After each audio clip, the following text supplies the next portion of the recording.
Roza nama hinaaffaa eegaltee Saayidoo Yamaniin irratti fuudhuu hedaa Saayidoon akkana Saayidoon akkasii jette jechuudha Rozaan. Haa fuudhu kaa. Maali ati erga diddee Saayidoon akkanumatti atiif Sumayyaallee ni teessiftanii akka muka silkii isa teessisuu heddanii. Ajaa'iba qabduyyuu wallaahi. Saayidoon bakka hin fuudhu akkanumatti isin eega jechuudha umrii isaa guutuu. Erga atillee teette Saayidoolleen dirqama taa'uu qaba. Atiif Sumayyaalleen yaada tokko ilaalchi isin Saayidoodha qabdanii ilaalcha tokko jechuudha. Ati Sumayyaan ilaalchi isin qabdaniif ilaalcha tokko. Tokkoffaa Sumayyaan akka Saayidoon fuudhuun barbaadu. Lammaffaa Rozaan akka Saayidoon fuudhu. Ishee gurbaa kana maal dedda yoo Yamaniin fuudhuun inni fuudha. Oromoodha.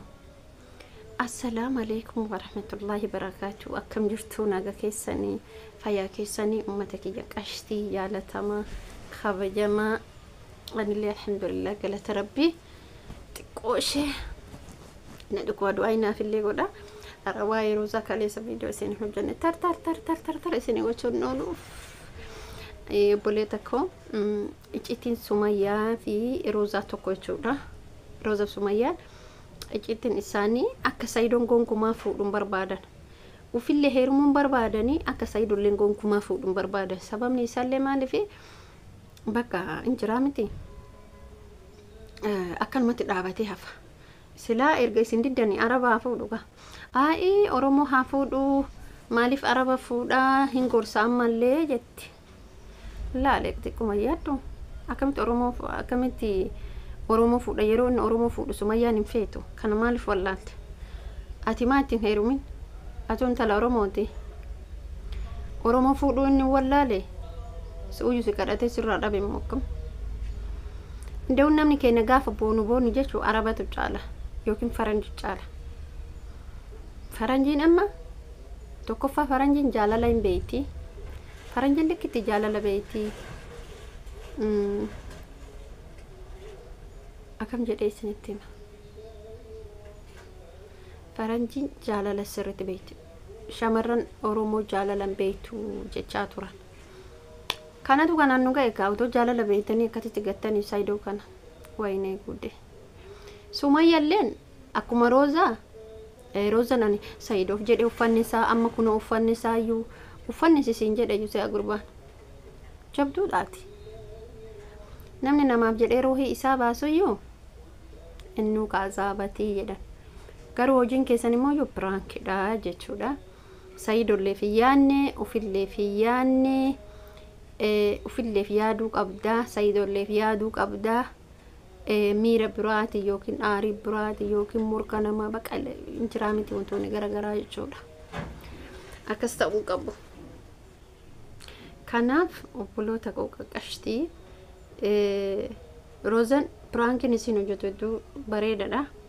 Piraankiirra jiranii baay'ee namatti tola. Qoosarra jiran jechuudha sa'aatii qoosaa waan ta'eef dubbiin dhugaa kan ta'e Saayidoof jettee gaafa duraa sunuyyuu bakka likkii miti jechuudha.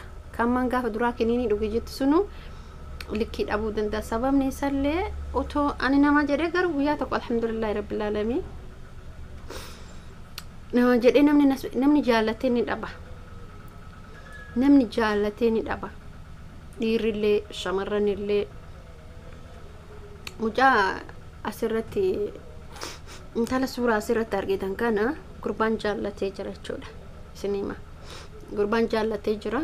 Jaallatee mana muruu farrashee jedhe mana muruu farrashee afee birrii guddaatti baasee TV birrii guddaan bitee ka isin jaallatu meeshaa diizaayinii isin barbaaduun galchee fi gaafa kaanii mishiin miidiyaa irratti baatee miidiyaa guddicha afaan Amaariffaatiin dabarfamu irratti erga inni ulaagaalee hunda guutee maal jedhee maal gootiree baatee miidiyacha irratti dabarsite jechuudha. Akka isan jaallanne akka jaalallee mucaasanii hin taane ibsitee turte jechuudha.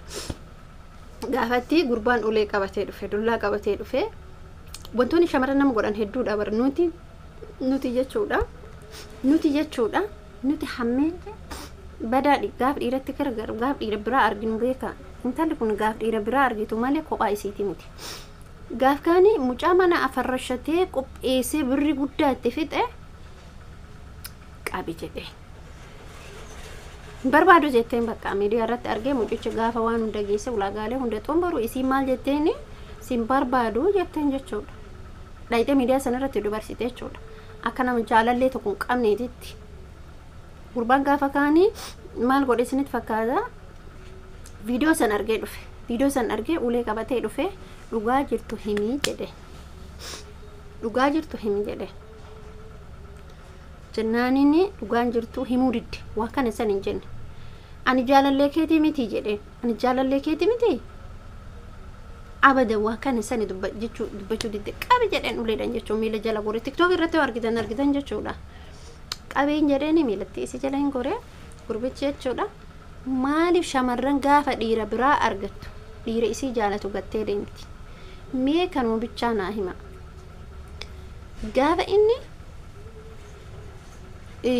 ulaagaalee hunda guute hin dubbanne waggaa tokkoof ji'a jaha jechuudha ka isaa wajji jiraataa turan ka wacii hundatti baasaa ture isin nama hojii wayii qabdu na fakkaata wacii hundatti baasee ture waggaa tokkoof ji'a jaha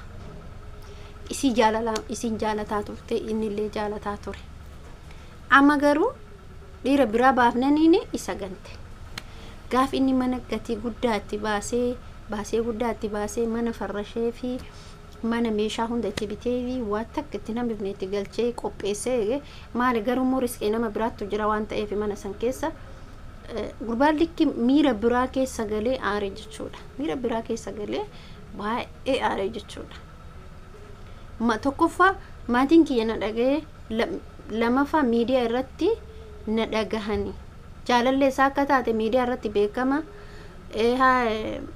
maatiin isaa akka inni isii fuudhuu hedu hin beeka maatiin isaa akka inni intala kana fuudhuu hedu hin beeka nuti shamarran yeroo hundumaa gifiin keenya gaafa dhiiratti gafnu lamaffaa deebi'ee si qaqqaba dhugaa rabbi hin argattu nama akkasanii san nama akkamii argatta nama si dararu nama si cinqu nama bakka waa'ee kan keessatti jibbiinsa si qabu argatta yeroo hundaa gammachuun argattu ati maaliif dhiirri durus jaalatu bakka si qabu sun kuttee waan ta'eef ka akkasii ture dhiifama baleen kiyya an kanaaf shamarran keenya yeroo hundumaayyuu maaliif nuti jibbamnaa maaliif nama kabajannu hin qabne duuka hin deemne kanu jaalatu dhiifne kanu jaalanne duuka kaana jechuudha kanu jaalanne hin jiruu mitiire Allah obboleen kee akkasii dhiifama xiqqishoo isii mataan na dhukkuba rabbi mataan likki na dhukkuba alhamdulillah waa'ee roozatti irra kaafnetiniin seenaa hundubartii har'a oduun taane jireenya isii guutuu nama isii jaallatu gaafa dhabde jireenya isii guutuyyuu ni seenufti gammachuun qabdu jechuudha. Video ke sumarratti dhaabaa ama video biraatti walitti deebinutti nagaan naa tura.